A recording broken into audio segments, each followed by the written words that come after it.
So, punk breaking in 1991, I can't really tell if you guys saw this as a positive thing or a negative thing, or if it was just more complex. We were being cynical. When we saw it, we were being cynical, and we didn't really see too much of a future vision with it, even though I think maybe we kind of did. But again, it was before the breakout of Nirvana, so there wasn't any really big commercial punk record that had really cracked into the public mainstream. The title itself is really a joke. That was a running joke, inside joke during the tour, and yeah, it had more to do with the fact that Motley Crue was actually playing Anarchy in the UK. There's two things. It was that, seeing that on television when we got over there, and they're showing Motley Crue singing that song in front of this huge European festival audience, and then the fact that we were playing these festivals, and there were so many people responding to the music. Not just us. We had already been over there a few times, and so we sort of had some kind of profile. Nirvana had never been over there, and nobody really knew their music at all. No, wrong there. Nirvana was there. But they went over there for there was a Sub Pop tour. That's true. But again, that was a very sort of small thing, and so this was kind of interesting to us to see all this reaction and this response to bands like us. I think we were in some way we were ill prepared because obviously we're being all very flighty and kind of just, warts and all. I mean, big ones. What? Yeah, warts. Yeah, it's definitely warts and all. Unashamed. The original intention and ambition of this film was that it wasn't really going to be a film. It was before there was any celebrity currency with Nirvana, and when we went on this tour, we had asked them to come along, and because we liked them, and it was we asked Dave if he wanted to come along with his Super 8 camera and just sort of follow this tour, and we were basically, I think our intention was just maybe to put together some kind of independent tour video that we would have just had, and that we probably would have home video release. Yeah, like a home video. And after the tour, we came home. I think Nirvana went right back to Europe, and their record had just come out. Nevermind had just come out, and within 2 months, they kind of did what it did. And I know Geffen Records sort of wanted to make a theatrical release of it if they could, and they kind of drove it into a different gear. But it still obviously is a home movie. Yeah, I want to ask, where did you guys come up with that whole introduction and speech? That spilled out of this man's brain on the spot. Which speech? The intro. We came in late. I haven't seen this movie in quite a while. I think last time I saw it was the whole stream of consciousness kind of poetry thing where you're kind of dropping references to Bob Dylan, the Fugs, Meat Puppets. We missed it. I mean, it's just bad cerebral cortex expansion that, I'd like to apologize. I'm sorry. But again, it's a good 12 years down the road, and we're adults now. I mean, the movie's kind of strange and odd, but if you look closely, you'll see some kind of traditional nods to the films of the 1960s, and especially the rock concert films of the 70s, which I was trying to pay homage to, trying to do something more like, it had a lot of performance in it, something more like Song Remains the Same or something. We didn't realize without a budget, of course. No, there was no budget. It was very reckless. I mean, Dave came over with his camera, and I think his camera broke as soon as he came over there. And there was some concerns, like, why do we fly this guy over here and his camera doesn't work? The third day in Dublin, the year my camera broke. And so we got a line on a good working Elmo, and it was waiting for us in London, and so we figured by the time we got to London, we'd pick this camera up. So Dave, in a sense, was like, he was like dead weight on the tour. He was just like, for a few hours. I shot the whole film with one camera, and I used existing light in the clubs, and sometimes I was kind of dodgy. And did you use a pogo stick? I forgot to take my Dramamine. Apologies to people in the front row. I know. I mean,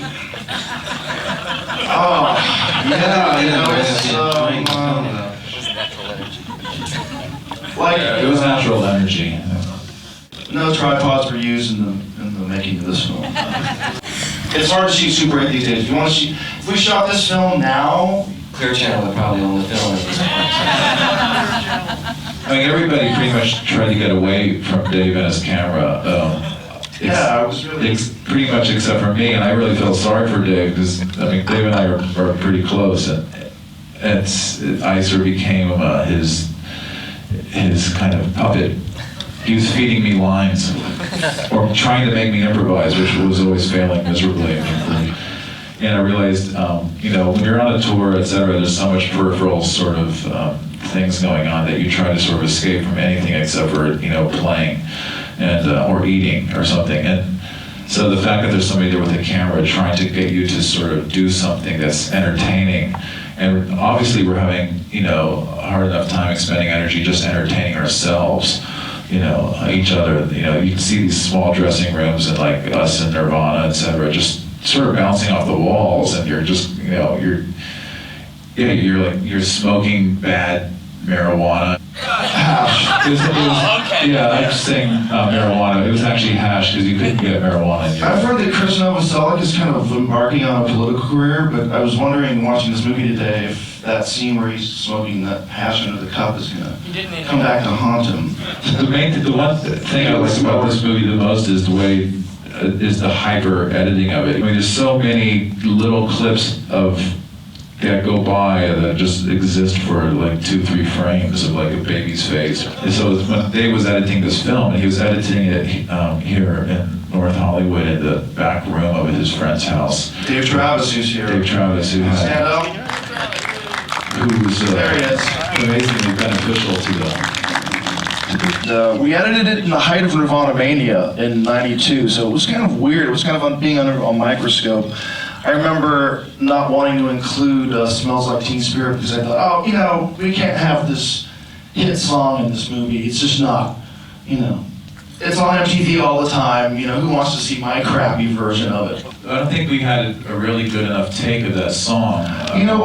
This whole film was put together with 9 hours of footage. And if you can imagine putting together a 98, 100-minute movie just with such limited, footage, you can see how it really was kind of put together in the editing room, this movie, I think. It's all about the editing. When you destroy a bunch of instruments in these shows, what did you do the next night? Did you go to a local guitar store and find some stuff? We didn't usually destroy them. We actually, sometimes we did, unfortunately, but usually the guitars we use are pretty resilient, so we just kind of tape them back together with gaffer's tape and go out the next night with them. No, well, Nirvana did destroy. The first time I saw them, they destroyed everything. Yeah, that was the had last on show. stage. And they were in a band, and they had no money. And I asked them, I said, well, what are you going to do about tomorrow's show? And they said they didn't know. They completely incinerated everything on stage. There were these great gigs, and Nirvana had completely stepped it up. I mean, we had played with them in the States a few times, but all of a sudden they had Grohl in the band. And I remember when we did the first show in Ireland, in Cork, and that's when we first met Dave, and he just took the band, and the band as a unit really sort of became something special. We've also been sort of in the process of like listening to old records because we've been remastering them for like reissues, and it's kind of it's kind of scary in a way for me. I don't know. I feel like there's these real sort of primitive qualities that I can never sort of return to. That in some sense I miss, but in some sense I'm glad I'm kind of past in a way as far as development is concerned. I don't know.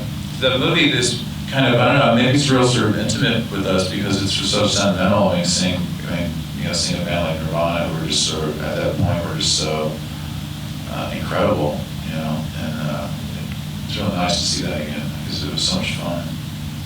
Just like it was so exciting. Or even seeing a brief clip of our friend Joe Cole in the movie, who has been dead for 13 years now, which is, seeing Joey Ramone, of course Kurt, It's bittersweet. Some of the best stuff was not in the movie. I mean, it was like almost every day and all day we kept doing things and seeing things when the camera was off that we were just like looking at each other and going, God, I can't believe we missed that. And I mean, I remember one night walking off stage, and it was a pretty terrible show we had. I think it was pretty dead in the water. And I remember Dave standing there with his camera, and it wasn't on, and Kim just walked up to him and said, like, she was like, that was like a dry hump. I heard you looking at her going, oh, like trying to get, he said it again. It was so like devastating. I remember when the Ramones were playing, because we all had access to sit right in front of the Ramones, and the audience was at nighttime, and they were just like, the European audience freaking out. Festival stage. And I remember we were just sort of sitting there right underneath the stage, so close, and we were just looking straight up. And I think your angle was kind of like that too. And I just remember we were sitting there, and Kurt, who had never seen the Ramones before, and he was excited that day because they were playing. And I remember him just sitting on the ground with his legs crossed and his head just down, like he had just sort of like, he couldn't handle it anymore. And he was just like, and I remember like all of us ran across the whole strip there, and we just like jumped on him and completely pig-piled him. And again, your camera was like, you know, sitting on the ground. I was like, that would have been really nice.